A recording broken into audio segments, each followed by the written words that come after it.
Right now, he's on the board of directors of Citibank,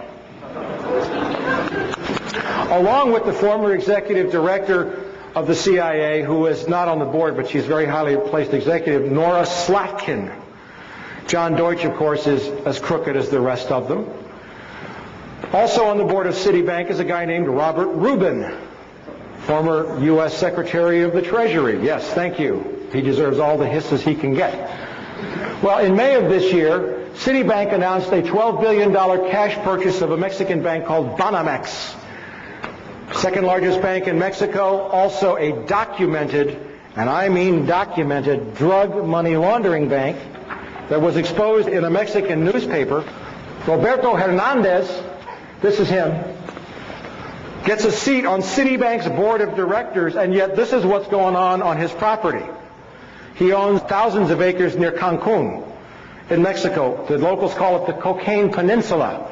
There's hundreds of photographs. He lost two lawsuits in Mexico, and then my friend Al Giordano, who publishes a great website called www.narconews.com, wrote a great story about the Mexican paper stories, and Hernandez sued Giordano in New York, and he's going to lose that lawsuit, by the way.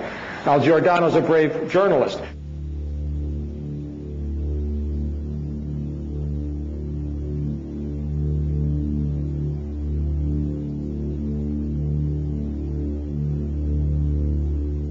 But the point I'm making with this is that the criminality had gotten so out of hand by May of this year that Citibank would openly buy a known drug money laundering bank and put the drug money launderer on its board of directors. That's the need for drug cash in the U.S. economy right now.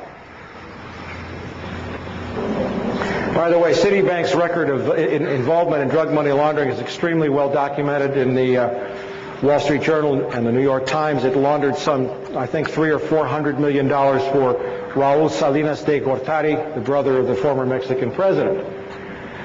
Now let's go to some other things that are going on in the economy so that we set you up to understand what's going on around September the 11th.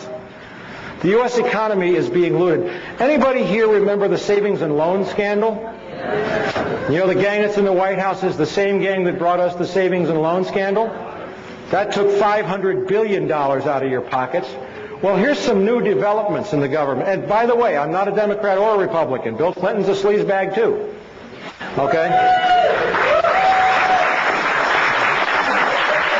That so-called liberal put almost a million nonviolent drug offenders in prison to boost the shares of companies like Corrections Corporation of America and Wackenhut. He destroyed many of the welfare laws, and one is not better than the other. But notice this. HUD loses, HUD, Housing and Urban Development, $59 billion. When was the last time you lost $59 billion? This was from testimony in Congress by Susan Gaffney, Inspector General of HUD. And you know what HUD said they did when they couldn't figure out where the money went? We made an adjustment in our checkbook. Where's that money going? You'll find out before we're through. Now, if you thought that was bad, the Defense Department cannot account for $1.1 trillion that seems to have vanished within the tangled system of financial accounting put in place by private contractors. You know who the private contractors are? Lockheed Martin and DynCorp. Okay? HUD. Oh, I dropped the microphone. I have more microphones on me than the FBI has in my living room.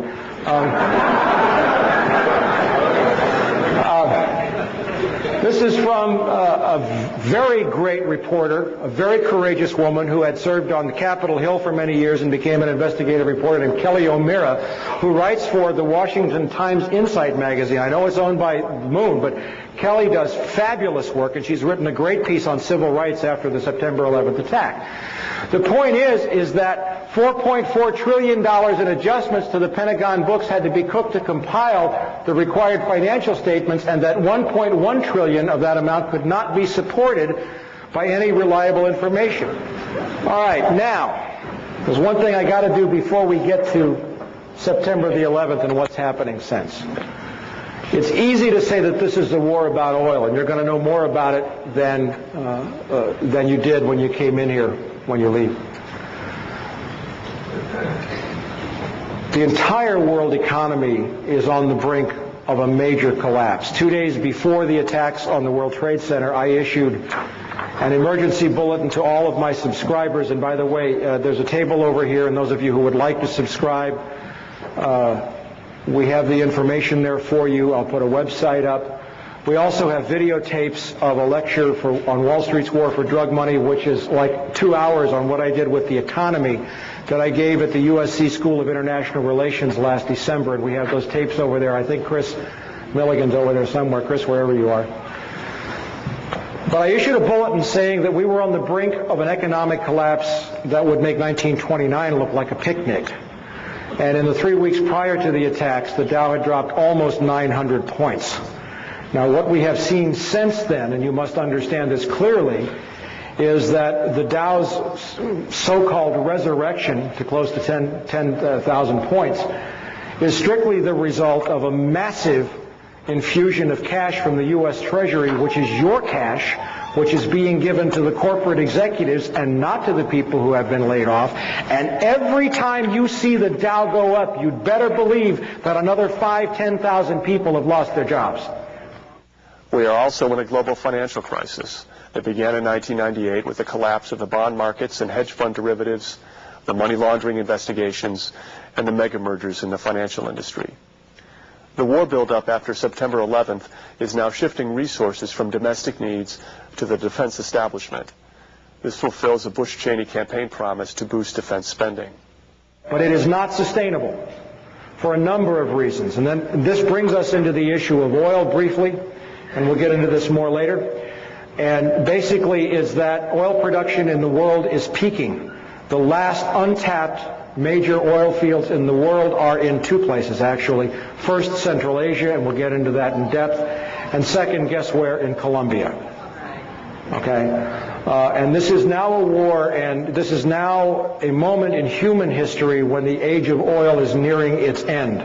Because world population and demand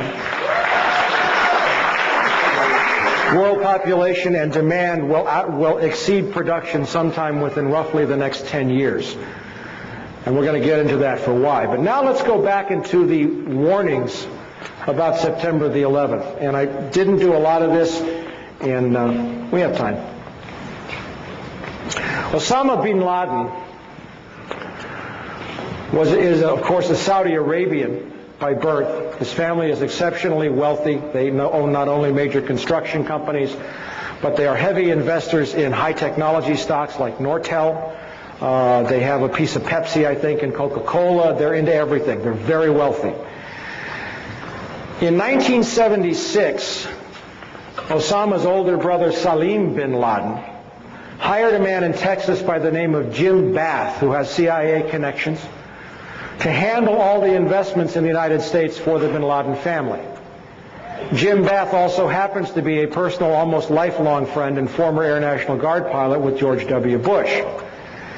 And immediately after Jim Bath made the arrangements took over the bin Laden family's finances, Jim Bath made a $50,000 investment in George W. Bush's first company, Arbusto Energy. The connections between the Bushes and the bin Ladens become much more clear as you move forward, and we have reported this in From the Wilderness. Again, I was using stories, and you'll see this. When George Herbert Walker Bush made trips to Saudi Arabia in 1998 and 2000 to meet with the Saudi royal family and to meet with the bin Laden family, which he finally acknowledged, along with former British Prime Minister John Major, on behalf of a company called the Carlyle Group, which is the 11th largest defense contractor in the country. Carlyle Group is a privately owned corporation. That means they do not have to report their ownership or financial activities to the SEC. Yet they provide all kinds of the highest technology equipment to the U.S. Pentagon. And Carlyle, of course, has made several, probably $1 billion, and will as a result of this war. In that context, Osama bin Laden went to Afghanistan in 1979, 1980, maybe the early 80s, to fight the Russians, and he was supported by the CIA.